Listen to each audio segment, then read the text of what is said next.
तर पुण्यात दीनानाथ मंगेशकर रुग्णालयात प्रशासनाच्या मुजोरपणामुळे एका गर्भवती महिलेचा मृत्यू झालाय। या घटनेमुळे पुणेकर संतप्त झालेत। नागरिकांमध्ये दीनानाथ रुग्णालयाविरोधात मोठा रोष पाहायला मिळतोय। रुग्णालयाबाहेर शिवसेना उबाटा पक्षाच्या कार्यकर्त्यांनी आंदोलन केलं। रुग्णालयाबाहेर चिल्लर फेकत निषेध देखील व्यक्त करण्यात आला। रुग्णाच्या जीवापेक्षा पैसे महत्त्वाचे आहेत का असा सवाल कार्यकर्त्यांनी केलाय। तर युवक काँग्रेसच्या कार्यकर्त्यांनी रुग्णालयाच्या नावाला काळं फासत आंदोलन केले। दरम्यान पतित पावन संघटनेने देखील काळं फासून निषेध केलाय।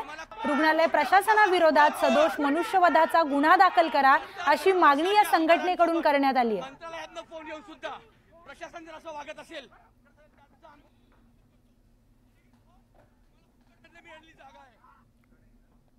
तर एक मोठी ब्रेकिंग समोर येते। पुणे दीनानाथ मंगेशकर रुग्णालयात गर्भवती महिला मृत्यू प्रकरणात मुख्यमंत्री देवेंद्र फडणवीसांकडून या घटनेची गंभीर दखल घेण्यात आली आहे। पुण्यातील घटनेच्या चौकशीसाठी 4 सदस्यीय समिती देखील नेमण्यात आली आहे। चौकशीसाठी धर्मदाय सहआयुक्तांच्या अध्यक्षतेखाली ही समिती असणार आहे। चौकशी समिती गठीत करण्याचे मुख्यमंत्री देवेंद्र फडणवीसांचे आदेश देण्यात आले।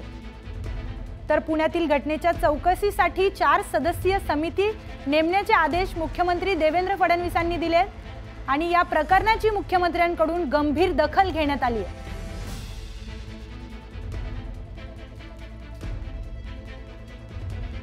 तर तुषार रुपणवार प्रतिनिधी आपल्या सोबत जोडले गेलेले आहेत। तुषार, मुख्यमंत्र्यांनी देखील या घटनेची गंभीर दखल घेतलेली आहे आणि त्या संदर्भात देखील चौकशी आणि समिती नेमण्याचे आदेश त्यांनी दिलेले आहेत। काय सांगाल? नक्कीच आपण जर पाहिलं असेल तर पुण्यातील दीनानाथ मंगेशकर रुग्णालयातल्या या प्रकाराची गंभीर दखल मुख्यमंत्री देवेंद्र फडणवीस यांनी घेतलेली आहे। या संदर्भात मुख्यमंत्री देवेंद्र फडणवीस यांनी पुण्यातील धर्मदाय सहआयुक्तांच्या अध्यक्षतेखाली एक चौकशी समिती गठीत केलेली आहे।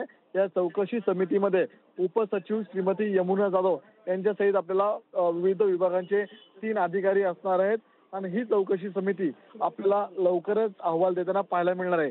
त्याचप्रमाणे जे धर्मदाय रुग्णालय आहेत त्या धर्मदाय रुग्णालयामध्ये नियमांची अंमलबजावणी आतापर्यंत कितपत होते या संदर्भातला रिपोर्ट देखील प्रधान सचिव यांच्याकडून मुख्यमंत्री देवेंद्र फडणवीस यांनी मागवलेला आहे। त्यामुळे मुख्यमंत्री देवेंद्र फडणवीस यांनी पुण्यातल्या दीनानाथ मंगेशकर रुग्णालय प्रकरणाची आपल्याला गंभीर दखल घेताना पाहायला मिळतात आणि हा रिपोर्ट फाईल झाल्यानंतर मुख्यमंत्री देवेंद्र फडणवीस या संदर्भात कारवाई देखील करताना पाहायला मिळतील।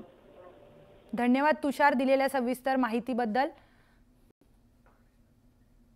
पुण्यातील दीनानाथ मंगेशकर रुग्णालयाने पैसे न भरल्याने उपचार केले नाहीत आणि त्यामुळे भाजप आमदार अमित गोरखे यांचे स्वीय सहाय्यक असलेल्या सुशांत भिसे यांच्या पत्नीला आपला जीव गमवावा लागल्याचा आरोप होतोय।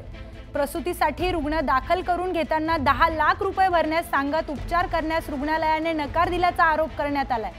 या प्रकरणात भिसे कुटुंबियांचे जबाब पोलिसांनी नोंदवलेत।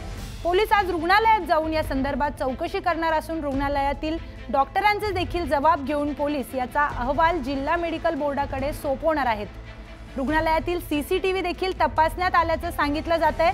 या सगळ्या प्रकरणानंतर या रुग्णालयावर काय कारवाई होणार आहे हे पाहावं लागेल।